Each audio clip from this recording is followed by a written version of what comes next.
चलिए तो बिहार चुनाव को लेकर हलचल है और इसी बीच सूत्रों के हवाले से एक बड़ी खबर मिल रही है। बिहार विधानसभा चुनाव के लिए एनडीए में सीटों का बंटवारा लगभग फाइनल कर लिया गया है। जदयू को 102 से 103 तो वहीं बीजेपी को 101 से 102 सीटों पर चुनाव जो है वो लड़ सकती है दोनों पार्टियां। सूत्रों के हवाले से खबर मिल रही है, लोजपा को 25 से 28 और हिंदुस्तानी आवाम मोर्चा को 6 से 7, राष्ट्रीय लोक मोर्चा को 4 से 5 सीटें देने पर सहमति बनती दिखाई दे रही है। तो सीटों के बंटवारे में सबसे बड़ा हिस्सा जेडीयू को मिलता दिखाई दे रहा है। बीजेपी भी लगभग बराबर की सीटों पर चुनाव लड़ेगी। सीटों के बंटवारे को लेकर आधिकारिक घोषणा अभी भी बाकी है। सूत्रों के हवाले से ये खबर आपको बता रहे हैं। इस वक्त हमारे साथ हमारे बिहार संपादक एसके राजीव जी पटना स्टूडियो से जुड़ गए हैं, उनके पास चलेंगे। एसके राजीव जी, देखिए चुनावी हलचल है और इसी बीच एक बड़ी खबर सूत्रों के हवाले से यह मिल रही है कि सीट शेयरिंग पर लगभग सहमति बन गई है। दर्शकों को सीट शेयरिंग का पूरा समीकरण समझाइए इसके राजीव जी। नहीं, देखिए दरअसल में नवीन, मैं वही उसी खबर को मैं आज अभी देख रहा था और वो खबर जो है वो बहुत ही एक्सक्लूसिव और बहुत ब्रेकिंग खबर है, जो कि सिर्फ बायोस्कोप के पास ही ये खबर है अभी। उसके मुताबिक जो सीट शेयरिंग का जो फार्मूला है वो लगभग तय कर लिया गया है। हालांकि इस बात की चर्चा पहले भी हो रही थी, लेकिन अब से थोड़ी देर पहले जीतन राम मांझी जो कि हम के राष्ट्रीय अध्यक्ष हैं, उन्होंने कहा कि भाई अगस्त तक में सब कुछ क्लियर हो जाएगा।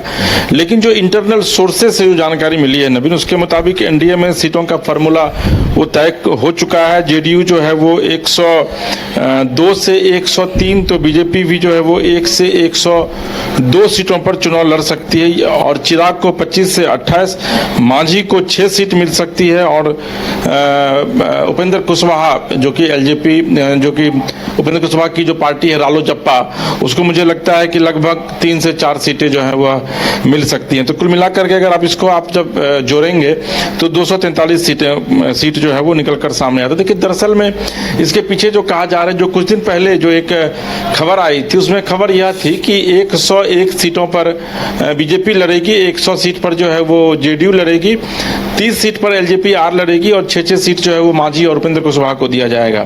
लेकिन अभी जो खबरें आ रही हैं उसके मुताबिक सीटों की संख्या जो है वो जेडीयू और बीजेपी ये दोनों पार्टियां जो है वो बढ़ा रही हैं और चिराग को उसके बाद सबसे ज्यादा सीट दी जा रही है। क्योंकि आपको पता है नवीन कि अभी पिछले कुछ दिन पहले आप देखे होंगे कि किस तरीके से संसदीय बोर्ड की बैठक होती है पटना में चिराग के पार्टी की, और फिर उनको मुख्यमंत्री का चेहरा घोषित कर दिया जाता है। और कल देखिए, कल आरा में जो है वो एक बड़ी जो मैसिव रैली है वो चिराग पासवान की होने वाली है। उसमें चिराग पासवान खुद भी आएंगे और बड़ी लंबे समय से, उनकी पिछले 1 महीने से उस रैली की भव्य तैयारियां जो है वो पटना से लेकर के आरा तक की जा रही थी। तो चिराग पासवान मोदी सरकार को और खास करके बिहार में एनडीए सरकार को अपनी शक्ति का एहसास कराना चाहते हैं। और उन्होंने, आपको याद होगा, कुछ दिन पहले कहा भी था कि भाई मेरा बिहार मुझे वापस बुला रहा है, बिहार से वो चुनाव भी लड़ सकते हैं, इस बात की भी संभावनाएं व्यक्त की जा रही थी। लेकिन उसका बहुत ज्यादा असर जो है मुझे नहीं लगता है कि सीट शेयरिंग पर पड़ता हुआ दिख रहा है, क्योंकि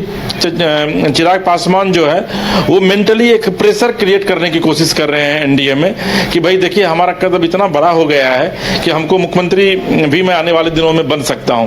तो ये सब जो कवायद आप देख रहे थे पिछले कुछ दिनों से, जो अभी आगे और लंबा चलेगा जब तक सीटों का बंटवारा नहीं होता, उसके पीछे सिर्फ और सिर्फ चिराग का एक ही मकसद है कि किसी भी तरीके से ज्यादा सीट लेना। हालांकि चूंकि उनके 5 सांसद जो हैं अभी फिलहाल हैं, तो ऐसे भी 7 मतलब एक लोकसभा सीट पर आप 5 से 6 विधानसभा को जोड़ सकते हैं, तो 30 सीट उनको मिलता है। और ऐसे भी जो हमारे पास जानकारी उसके मुताबिक 25 से 26 सीट जो है उनको देने की तैयारी की जा रही है। हालांकि हम एक बार अपने दर्शकों को फिर से यह बता दें कि ये अभी कंफर्म खबर नहीं है, बल्कि जो पार्टी में जो भीतर जो बातचीत होती है और वहां से जो बातें छन करके आती हैं और हम लोग जब बात करते हैं फोन पर, जिसको हम सूत्र कहते हैं, उसके हवाले से यह खबर जो है फिलहाल अभी आ रही है। लेकिन इतना तय है नवीन कि सीटों का जो बंटवारा होगा वो इसी इर्द गिर्द होगा, क्योंकि अभी तक पत्रकारिता में लंबे समय से मैं पटना में हूं और अभी तक जो भी खबर मैंने ब्रेक किया है वो खबर गलत नहीं हुई है। तो आप इतना मान लीजिए कि 100 सीट पर तो जेडीयू और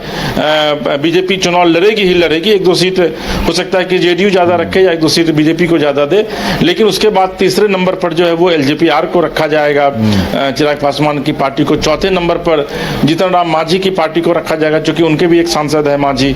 और पांचवें नंबर पर जो है वह उपेंद्र कुशवाहा को रखा जाएगा। उपेंद्र कुशवाहा को 2-3-4 सीटें दे करके जो है उनको मनाया जा सकता है। तो ये फाइनल कंक्लूजन नहीं है सीटों को लेकर के, लेकिन जो खबरें आ रही हैं उसके मुताबिक इसी अनुसार सीटों का बंटवारा जो है वो एनडीए के भीतर होगा। चलिए, फाइनल कंक्लूजन का इंतजार रहेगा। लेकिन इसके राजीव जी, एक और छोटी सी प्रतिक्रिया आपसे चाहेंगे। आपने पूरा समीकरण समझाया है कि कैसे सीटों का बंटवारा किया जा सकता है, लेकिन इसके राजीव जी देखिए, सीटों को लेकर हमेशा खटपट की स्थिति बनी रहती है, ज्यादा सीटों की लालसा पार्टियों को होती है। ये जो समीकरण है, क्या लगता है कि सारी पार्टियां सहमत हो जाएंगी और चुनावों से पहले एनडीए वही मजबूती के साथ सीट शेयरिंग में अपनी सहभागिता सुनिश्चित करेगा जो समीकरण है?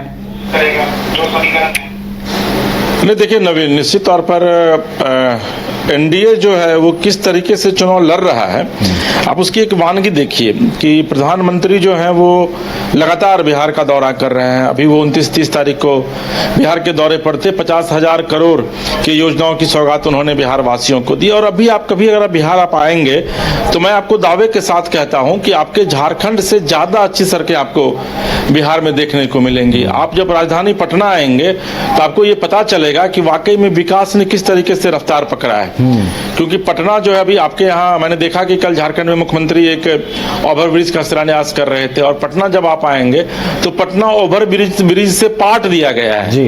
पटना में 4 लेन, 6 लेन, 8 लेन, 10 लेन तक की सड़कें बन गई है। और अब तो स्थिति यह है कि हर एक गांव को सड़कों से सीधे तौर पर जोड़ा जा रहा है। बिजली की स्थिति आप देख लीजिए, 1 मिनट के लिए भी बिजली यहाँ आप कटती नहीं है।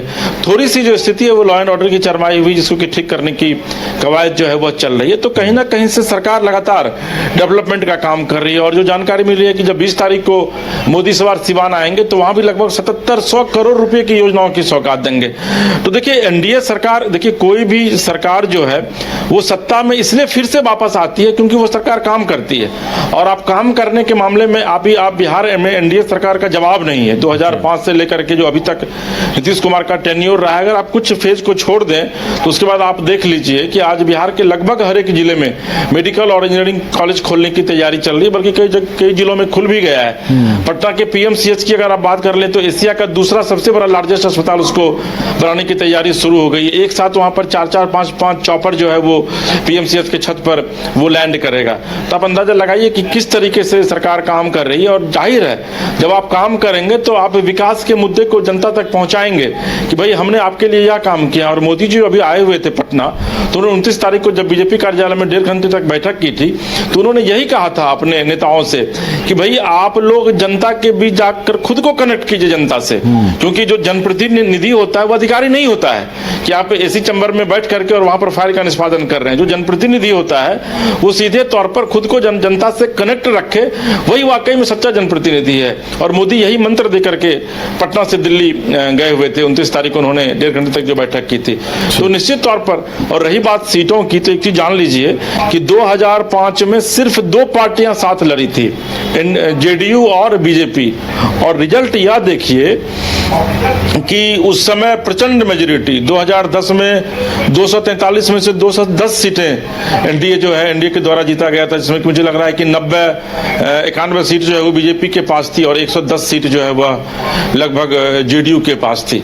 तो ये स्थिति है। तो अभी इस बीच में तो विकास काफी हुआ है। तो निश्चित तौर पर मुझे नहीं लगता है कि एनडीए में सीटों को लेकर के, और अगर चिराग पासवान एनडीए का साथ छोड़ेंगे तो मुझे लगता है कि फिर उनका सियासी भविष्य जो है बिहार में वो दांव पर लग जाएगा। इसमें कहीं से कोई डाउट नहीं है। जीतन राम मांझी ने भी आज बयान दिया है कि भाई कहीं कोई हमारे यहाँ इफ बट नहीं है, इफ बट महागठबंधन में है, हमारे यहाँ सभी लोग लगे हुए हैं और एकदम स्मूथली सीटों का बंटवारा हो जाएगा। कहीं कोई गठबंधन में दिक्कतें नहीं होंगी सीटों को लेकर के।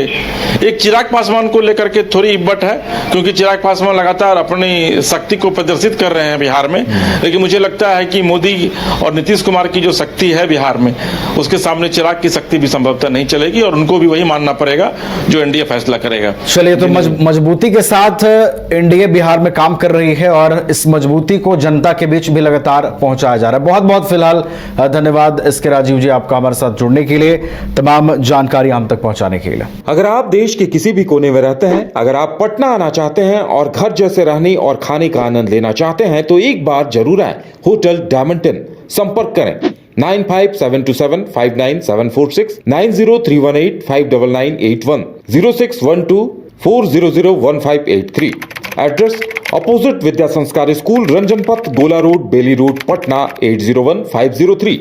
Rainbow river water park, unlimited fun. Rainbow की तरह यहाँ है रंग बिरंगे वाटर राइड्स जो करेंगे आपको रोमांचित। 30 feet thrilling family pool slide, cyclone tube slide, multilane slide, dark house slide करें एंजॉय। मल्टी प्ले स्टेशन में परिवार और दोस्तों के साथ करें मस्ती। ऑक्टोपस रेन डांस में एक्साइटमेंट का लीजिए सुपर डोज। बच्चों के लिए tots play area, Mickey Mouse jumping, wave pool. तो देर किस बात की, अनलिमिटेड फन के लिए है ना रेनबो रिवर वाटर पार्क।